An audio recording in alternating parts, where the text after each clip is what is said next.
Welcome back to New Rockstars. I'm Erik Voss, and Spider-Man No Way Home released an official poster to which they invited us to zoom in on those details. Oh boy, challenge accepted! Because that fiery face in the bottom left corner has been seared into my inner eyelids every time I fall asleep, accompanied by the sounds of swarming locusts and the screams of everyone I love. Just kidding. As we have learned in the MCU, glowing faces smashing up through the ground beneath our feet are just baby celestials saying, "It ain't the devil, but it is Mephisto." This poster, while a bit straightforward on the surface, actually poses interesting questions about what moment in Spider-Man No Way Home this is representing and why we are seeing so much of Peter in the Iron Spider armor. So after I have broken down Cakes, Tom Hardy's hat, and Elizabeth Olsen's gardening videos, breaking down details you missed on this poster is as routine as pouring a normal cup of coffee. Another place his face likes to jump out at me. Now, the detail they clearly want us to find is our first official look at Green Goblin, Norman Osborn, Willem Dafoe in the MCU. He rides the glider that he rode in the Sam Raimi films and wears the same terrifying helmet. You can also see him clutching a pumpkin grenade, suggesting this might be representing the moment that we've seen in the trailer where that bomb bounces on the bridge as Green Goblin laughs in the background.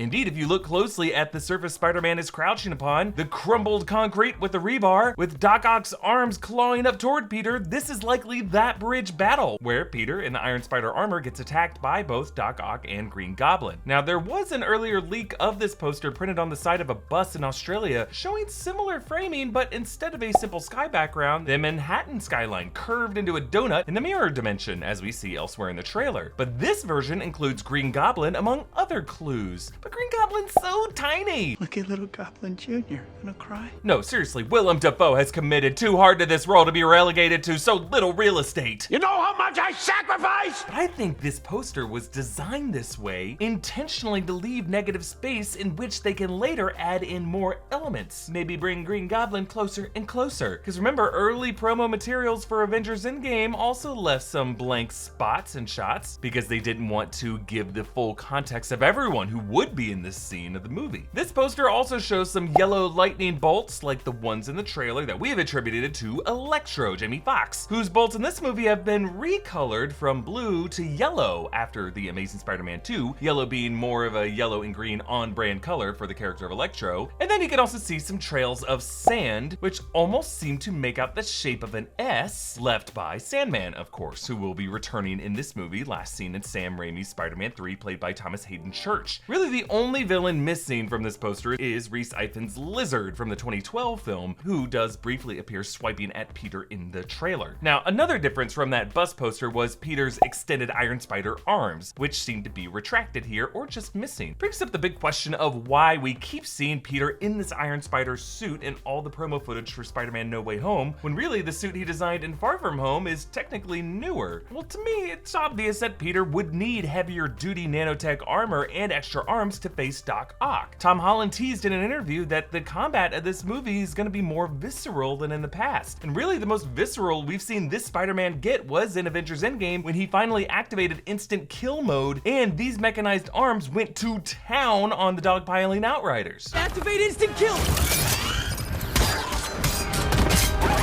I think using the same function is his best chance to keep up with Doc Ock's arms. But that would also mean that Peter, suited up with this armor in this scene, going to the trouble of removing it from its nuclear charging unit in his bedroom, means he expected to face Doc Ock in this moment. So this encounter on the bridge might not be the first time he witnessed Doc Ock after Doctor Strange's spell warped reality, or after it was warped through any of the other reasons that it could have been warped. Thanks to HelloFresh for sponsoring this video. Get mouth-watering seasonal recipes and fresh pre-measured ingredients delivered right to your door with HelloFresh, America's #1 meal kit. HelloFresh makes cooking at home fun, easy, and affordable. As fall transitions into winter, there's nothing better than cozying up with a comforting home-cooked meal. Recipes like chicken ramen and shoyu-style broth and turkey ragu gnocchi make it a no-brainer to skip on paying for takeout. I just love the variety that HelloFresh offers. They have 50 menu and market items to choose from every week, including vegetarian, calorie-smart, and gourmet options. I get to try new recipes all the time. I chopped my zucchinis, peeled the garlic, zested the lemon, so I'm well on my way to making this yum yums. There we go. Whoa, baby. Almost done. And then I got the garlic yummy lemony stuff going over here. Pass the pasta, please. HelloFresh has more 5-star reviews than any other meal kit, so you know you're getting something delicious in every delivery. Go to hellofresh.com/rockstars14 and use code rockstars14 for up to 14 free meals and 3 free gifts. Now, some folks taking this tweets challenge have gone admirably apeshit on Doc Ock's arms, finding a circular gray region on his uppermost pincer that they claim is a face. But to me, the only face that could be is the nightmare face of Thomas the Tank Engine. Really, I think this is just a common case of pareidolia. That's the tendency to see faces or other familiar shapes in otherwise chaotic or just random noise, which would also explain what is going down in the bottom left corner. Now, to be clear, I love Mephisto.